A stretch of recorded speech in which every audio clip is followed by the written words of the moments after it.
Hey, Boyd. JC Carroll here, along with Boyd Brooks. We are in our 1100th episode of Turn Roads to Revenue. Sounds right. Um, how's the markets doing there, Boyd? It's gotten a little crazy, huh? Yeah, it got real crazy since we talked to you last time. Um, corn and beans, um, especially with the delivery mechanism. So you had the spreads really blowing up last week. You had May, July corn go to like a 63 on the high. Actually, I think it traded 66 on Friday when we went home. And beans went to like a 45-cent inverse. Everybody asked the question, what happened? Um, that's a great question. But my short answer is that with the export demand that we have and the in corn and with the crusher needing soybeans for the summer months, that they could not source because the farmers in the field and the old crop supplies are tight and the farmers bulled up and here we go, we're going to higher prices. They said, well, we'll just go buy the futures and then buy the spread and we'll make them deliver it to me. So everybody says, well, what does that mean? So the short answer to that question is basically the futures that we trade to hedge risk in Chicago have a delivery mechanism tied to them that basically those futures contracts settle with physical delivery. That's right. So if you, and it's mostly tied to the export market or the river system.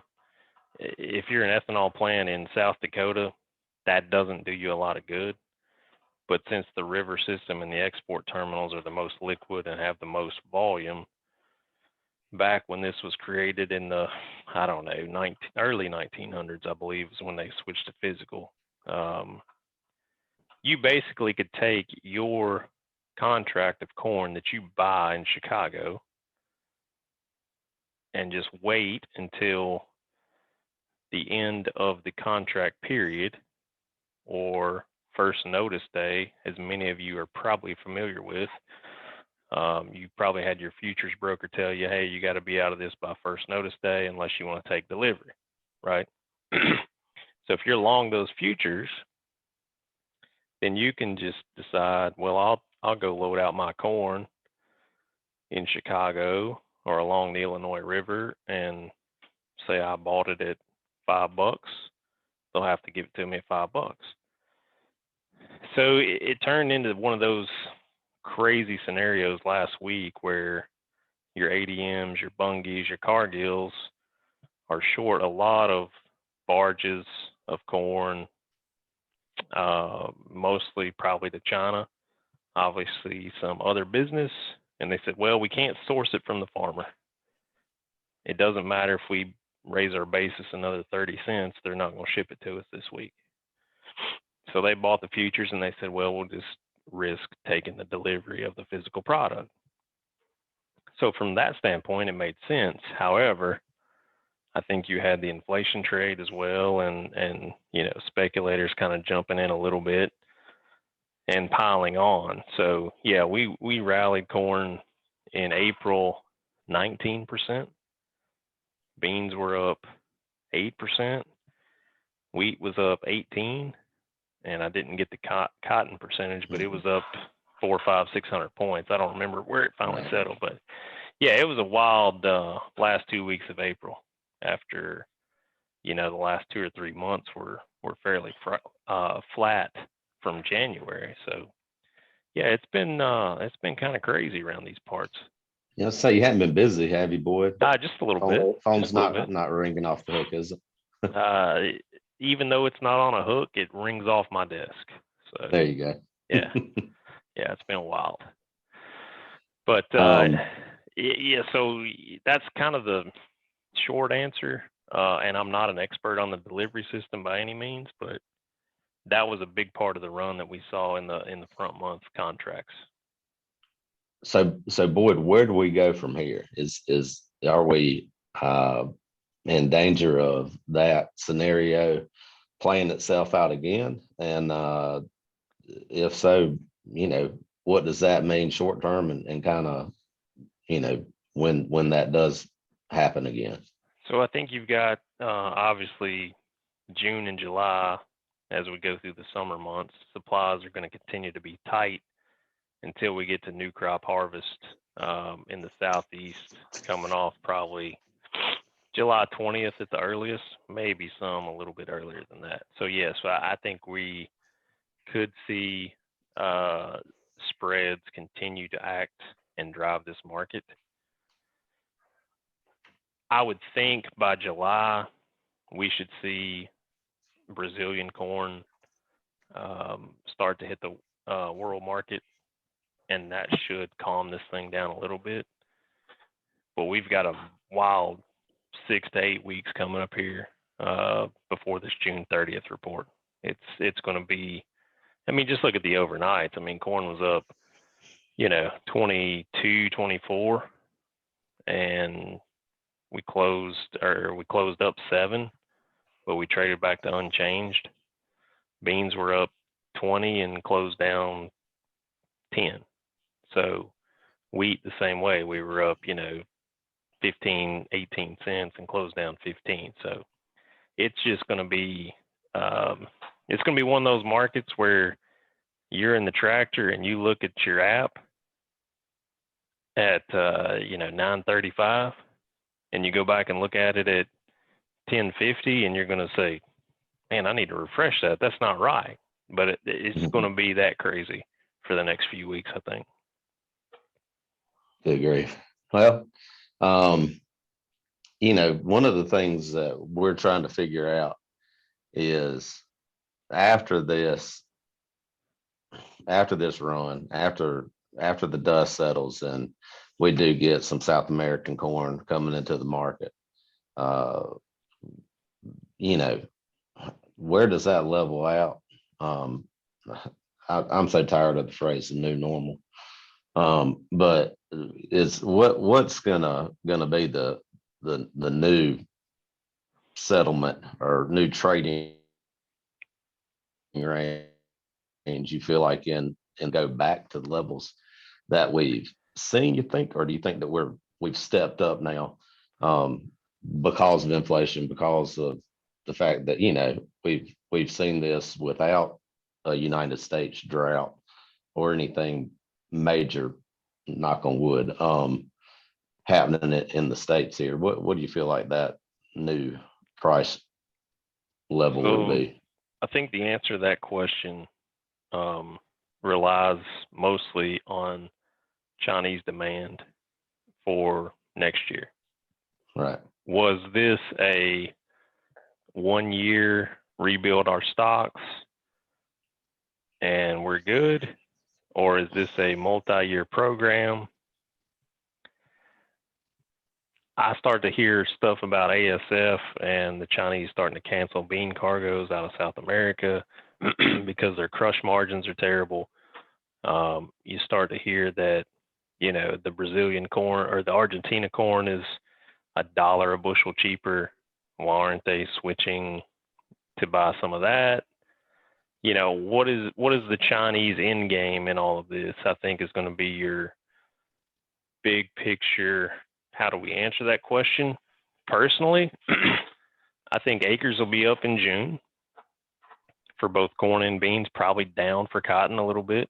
I've heard of some guys in the South switching from some cotton back to some corn and potentially even some soybeans. So, let's assume normal weather and a trend type yield in the U.S. December corn could be 450, but are we going back to 350 corn? Probably not. At least not this year. Are we going back to, 925 soybeans? Probably not. Are we going back to 58-cent cotton? No way. Not right now. Now that doesn't mean that in 22 everything looks good and demand backs off and inflation cools off and we raise some rates and the money flows out. But I think in the next, at least until we get through this harvest, we should be at pretty profitable levels for this 21 crop. Yeah, it's you know, my end of this thing is a little bit different than a farmer's. It's a little bit different than yours, and we are trying to reach out and see what private products can do for risk management. One of the things that we were, I guess, that turned on today in the Southeast was a price flex product. I've got notes over here, so I don't think I'm just staring off the space. But right now, we can lock in for 2022's plant price, $5.20 price. It's going to cost on a 130 bushel APH $23.68 an acre. I look at things like that and try to find the advantage here and there. And as I'm sitting back and looking at that 520 price, and my thought is, man, that sure does sound good on every year that we've had up until this point. But I don't know how many folks are going to jump out of their seat to go spend $20 an acre on $5.20 today. But you look at that set and off the set in January 15th, February 15th, the majority of our growers. And you just wonder about that $4.50 price that pulls back, or if it pulls back anymore. And then that, and $20 an acre doesn't look too terrible then. Well, if I did my math correctly, that's about 18 cents a bushel on 138 bushel dryland corn. Correct. So, to me, there's no other strategy in the options market that you could put on for 18 cents that far out. So that's a pretty attractive level if you're looking at it from a risk reward standpoint, I think. And I'm sure you've got a lot more of those out there as well for different crops. But yeah, I mean, it's one of those things where it's, do you look at, the scary part to me is, what are the inputs going to do for 22? Mm-hmm. A lot of guys bought inputs for 21 and we sold some bushels and it was profitable. For 22, is 475 corn profitable? We don't know the answer to that question today. Right. Yes, we have fixed costs locked in and we've got, equipment payments locked in, but what does fertilizer do? We've seen it rally 85 to 120%, depending on where you're at. So I tell you, one of the things that's scary to me is now the price of inputs, definitely, but the availability of those inputs. We've started to hear now more than a whisper of guys that aren't getting what they need when they need it, and that supply chain, you keep feeling like it should be back to full strength, but the truth is back to full strength with a back order of a year on these things. It may take quite some time before that the coronavirus ripple kind of works itself out on a couple of these things. Yeah, I've heard multiple cases of guys having fertilizer booked and priced for the last 8 months for spring delivery, and they go to pick it up and it's not there. And it's the same things happen in the auto industry. You can't get chips for the cars, and you can't. Apparently now we're running out of chicken wings, which I remember. Whoa. Now it's getting serious. It is getting serious. Hang on a minute. But I remember, 10 years ago, they were giving chicken wings away to render them because they were worthless. So, yeah, you're right. The tightness of the supply chain is unbelievable, and how it's hitting everything at the same time is something that I just really can't wrap my mind around.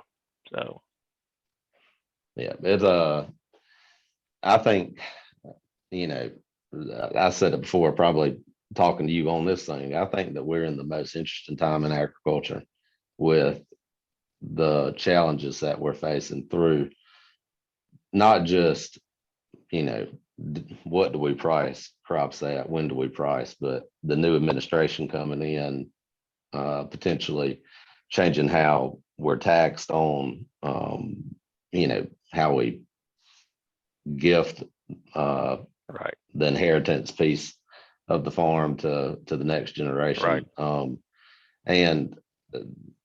And you know, supply chain, who, just the political aspects of all of that, man, it's going to be, we're going to have to pay attention in the next 2 years, to me, more than we ever have in ag, at least, you know, in my 10, 15 years in this industry. It's going to be an interesting time. Well, and I agree with you. You know, the pricing piece for 21 at this point, it's fairly simple, right? We locked in inputs. We've got great margins. Even if the market falls 10%, we're still making money. But Yeah, to your way point, better than we have been. we're way better than we have been. But to your point, man, how does that affect your tax structure and carbon credits? And are they going to change insurance? And what, I mean, there's so many things that I don't know if we've taken them for granted over the past few years that they've been fairly constant, right? We haven't had to Right. worry about those changes. That's right. So I think you're absolutely right. We're going to have to really pay attention, you know, especially you and I as consultants, and try to get that information out as soon as we see it, even if we don't know the final answer, just to make people think about it. Right. I did hear a little piece from Bill Sack yesterday or today. The days run together a little bit on the estate tax, and he had been quoted as saying, you know, 98.5% of farmers will not be affected by this. And there's a basically, if you're married, a $2 million grace, 2.5 if you own the house on the farm. And you know, I'm interested to play that out with a couple of our growers and say, okay, you know, $2.5 million in this estate, does that start to affect, you know, your family, and how that plays out if you know, you pass it to the next generation. It'll be interesting to and they had an economist on, and he kind of reflected the same thing. So basically saying, with estate planning, that really should be, you know, 98.5%, maybe a little aggressive, but it sounds about right. Well, And and $2.5 million is not hard to get to anymore when it comes to assets and equipment, and you know, so it may hit you, even though you think you're not worth that much. You might update that balance sheet and check it out. right, Especially with the inflation feeling going like, on. Right. exactly, feeling like $1 million, Yeah, and having $1 million on paper, that's are going right. to be two different things. I mean, that's you know, I know guys that have been cash poor now for years, but on paper, you know, could buy a city Sure. block in any Absolutely. city. So it'll be interesting to see how that plays out. We're still paying attention to what rules and regulations are going to come down from the new CRP provisions, what the 30 by 30 plan is. I mean, all of these things, the carbon credits, they're nice to say from a new administration. Well, Right. this is what Right. we're doing. This is more of our goal. But you know, as far as details and the devil in those details being spelled out, we really hadn't heard a lot. And I think that, you know, we'll continue to keep our ears wide open to see if there's an advantage or disadvantage in some of these things. Well, and a lot of times they float those ideas out there to see how much pushback they get, right? Right. And so if nobody's paying attention, then they just assume that it's good to go. And Right. all of a sudden you wake up 6 months from now and, oh, they passed that bill. So yeah, Right. definitely got to keep our eyes on it. Well, I mean, to say it, you know, 30% of the land being under federal control by 2030, for a lot of folks, I'm sure they're thinking, oh, great, I'm going to have forest and rivers at my availability, and Right. conservation is going to be great. But, you know, the ripple to that is unknown, and it could mean that you're paying $6, $8 for, you know, a loaf of white bread. So Yeah. let's make sure that, you know, all of these things need to not just be looked at from a utopian point of view, but like, what's this really mean? And so, you know, it'll be nice to get some of the rules and regulations out the further we go along. But until then, we'll just be paying attention to the facts that we know. And those are kind of slow to trickle in. I feel like Right. on my end, we don't have a ton to talk about as far as policy changes go, because those are just kind of creeping along, and it's really a lot of chatter. Yeah, and on the market side, you know, I think that we've got another, like I said, 6 to 8 weeks of pretty volatile markets. We do have expanded limits, price limits, corn, soybean. I think corn went to 40 cents, beans to $1, and wheat was maybe 60.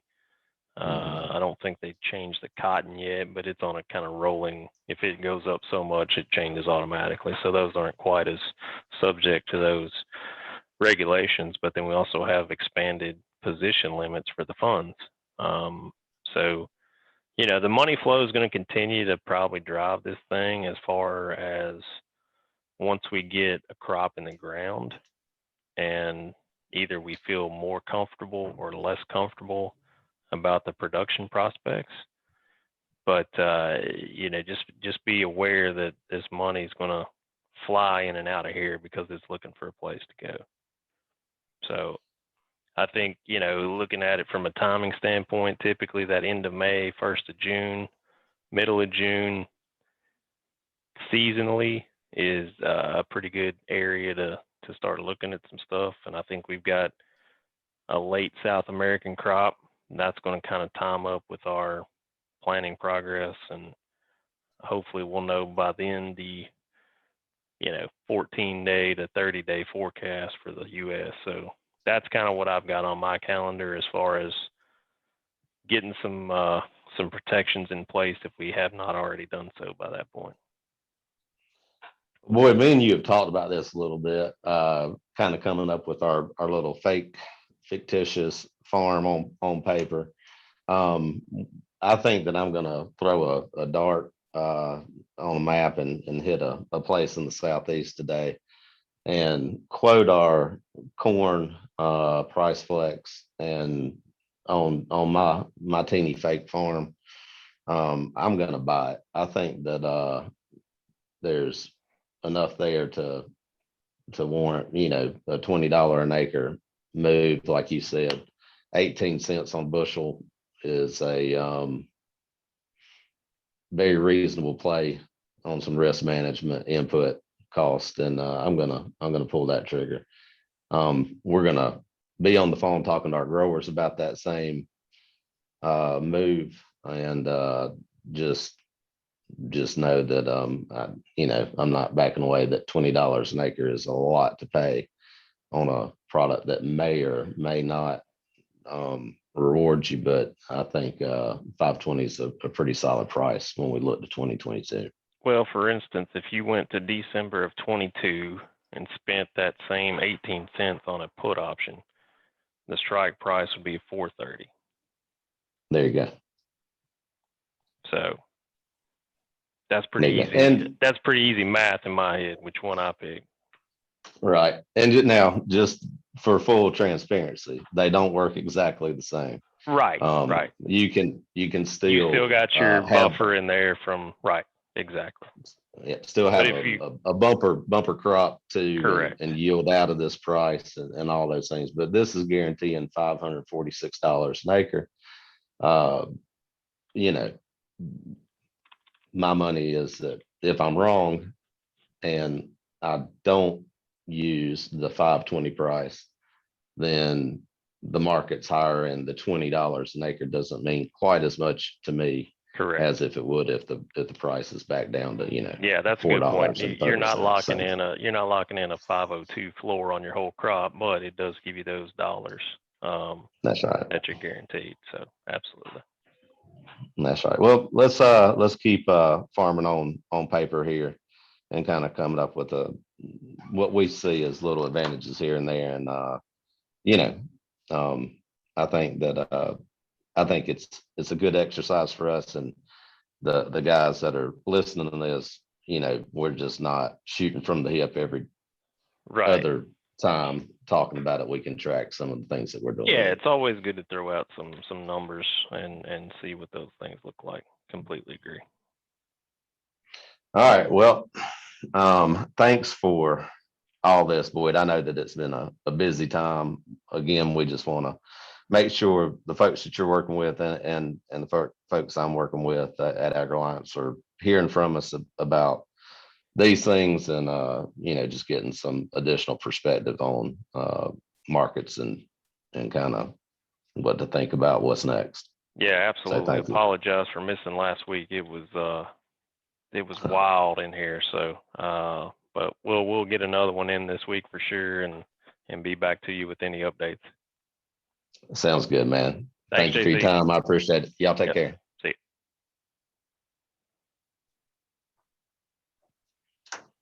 All right now. Oh,